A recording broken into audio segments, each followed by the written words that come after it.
I would love to see Canada be the 51st state. The Canadian citizens, if that happened, would get a very big tax cut. Many of the things, you'd have better health coverage. What you just said is one of the most insanely idiotic things I have ever heard. And Donald Trump promised that he would bring your costs down right away. And he revoked Biden's policy to lower prescription drug prices or to make it so Medicare can't negotiate itself for prescription drug prices. That's not cool. Well, that's because, and say it with me, he doesn't care. In fact, Donald, why don't you just say it with us? You don't. They wanted to take care. Yeah, but Sean, they wanted to. I don't care. As President Donald Trump's first week draws to a close, my God, it's only been a week. One thing is clear. He has no intention on following through with the immediate campaign promises that his voters allegedly cared about, such as he claimed he would end the war in Ukraine day one. Mr. President, when you're back here in Davos next year, will there be then a peace agreement with Ukraine and Russia by then? Well, you're going to have to ask Russia. Ukraine is ready to make a deal. Just so you understand, this is a war that should have never started. If I were president, it would never have started. Said he would lower grocery prices. They've actually gone up, but he'd rather talk about Biden not pardoning himself. A bunch of losers. Joe Biden has very bad advisors. Somebody advised Joe Biden to give pardons to everybody but him. They wanted to take care. Yeah, but Sean, they wanted to. I don't care. They're yelling at me. This is more important because right now the economy is going to do great. I want to know. I'm here, so the economy. But you have to understand, he had bad advisors on almost everything. It's like in the old days when the Secretary of State said he never made a correct decision on foreign policy. Joe Biden got very bad advice. You've been through. And instead has actually focused most of his attention on issues that even his voters don't care about, according to post-election polls, and even oppose in certain cases. In a word, they think it's a terrible idea. Terrible, terrible, terrible. Pardoning for the January 6th protesters. Oppose it. 64%. About 2/3 of Americans oppose it. Just 30% favor it. And more than that, this Ipsos poll asked, should he prioritize it to be like the first thing he does when he gets into office? Just 1% say it should be Trump's top priority. Orders, you would agree that it's never acceptable to assault a police officer. Sure. So then if I can, among those who pardoned DJ Rodriguez, he drove a stun gun into the neck of a DC police officer who was abducted by the mob that day. He later confessed on video to the FBI and pleaded guilty for his crimes. Why does he deserve a pardon? Mr. Trump, I ask you as a supporter and a voter, how in the hell is having Canada and Greenland and renaming the Gulf of America going to save me money on my grocery bill and my taxes? One particular area, the cost of living for Americans, he appears hell-bent on actually making life more expensive, especially when it comes to healthcare. On Monday, Trump signed a sweeping order aimed in part at reversing several Biden administration executive orders on healthcare, including efforts to lower the cost of prescription drugs for people on Medicare and Medicaid, enhancing the Affordable Care Act and increasing protections for Medicaid enrollees. Many Medicare and Medicaid patients tonight are concerned that President Trump is now signaling that he is not going to work toward lowering the price of prescription drugs, which was his signature goal of the Biden administration.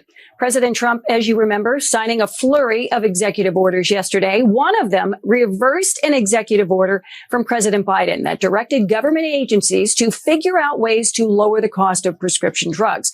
Well, we spoke with the executive director of an organization that fights to protect Medicare patients. He says Trump rolling back that executive order sends a clear message. We're talking about one of the first acts of the administration is coming in and saying, HHS don't find ways to lower people's prescription drug prices on Medicare. That is a very clear indication of the path forward that this administration is going to take. Well, look, I think that people were frustrated in this election about inflation. They're frustrated about affordability. And what I have seen this week from Donald Trump is a lot of circus politics and not a lot of action on behalf of the American people. What they're doing right now is they're getting ready to cut Medicare so that they can cut taxes for the ultra wealthy. A lot of the same folks who were at that crypto ball that the Republican operative on this side was just talking about. Donald Trump took executive action this week to make it easier for pharmaceutical companies to raise prices on prescription drugs for American families. And that's not good. Egg prices are skyrocketing this week. They're up to $9 a carton in some states. I haven't seen or heard Donald Trump do anything about that.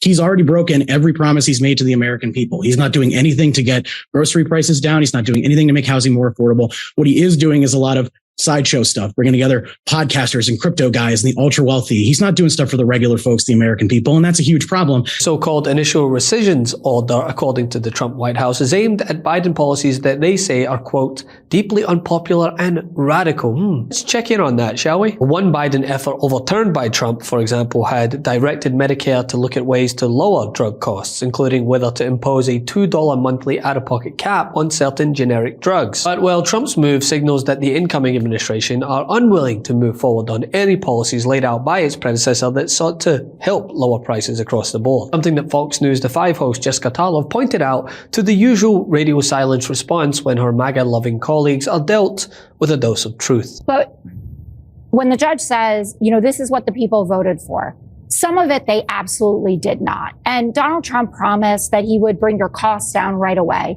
And he revoked Biden's policy to lower prescription drug prices or to make it so Medicare can't negotiate itself for prescription drug prices. That's not cool. Where is that? Where was that? It's look in the list. Well, show me. What do you mean? There's a lot more to that issue, but yeah. Okay. And listen, it's not like Trump is doing this and then turning around and has the gall to say to Canadians they should be happy to join the US because of the stellar health. Oh, he did. A nation. Also, they've been very nasty to us on trade. Historically, Canada has been very, very bad to us, very unfair to us on trade. So we'll see how it all works out. I would love to see Canada be the 51st state.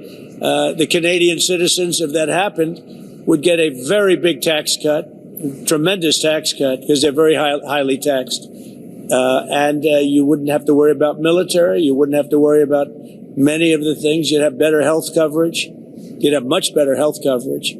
So I think the people of Canada would like it, if it's explained. But just to start off, they'd have a massive tax cut, and they'd have a lot more business because then we'd let business go to Canada routinely, and there'd be no tariffs.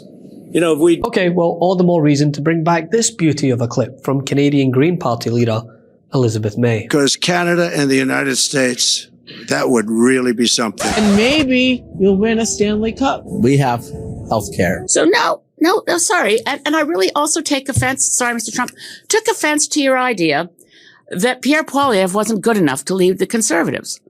Wayne Gretzky, he's great. He is the great one. He skates to where the puck is going. It's not going to MAGA. The puck is on a Canadian ice rink. And by the way, Mr. Trump, please, before making public pronouncements that Wayne Gretzky should run for prime minister, give yourself or get yourself a briefing on the nature of parliamentary democracy, a Westminster parliamentary system and a constitutional monarchy where no one runs for prime minister. We have elections for members of parliament.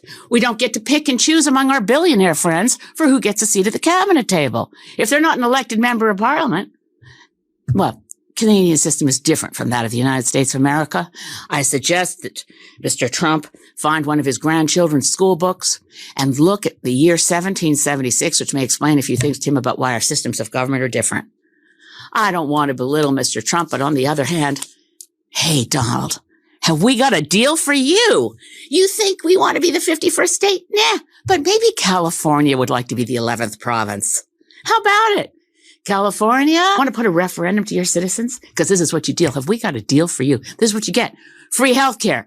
Universal free healthcare. No more 1-year-olds who suddenly fall off the Medicaid list and their parents are in the news because they're trying to do a GoFundMe so they can get their daughter to a doctor. Love this video? Make sure you stay up to date on the latest breaking news and all things Midas by signing up to the MeidasTouch newsletter at MeidasTouch.com/newsletter.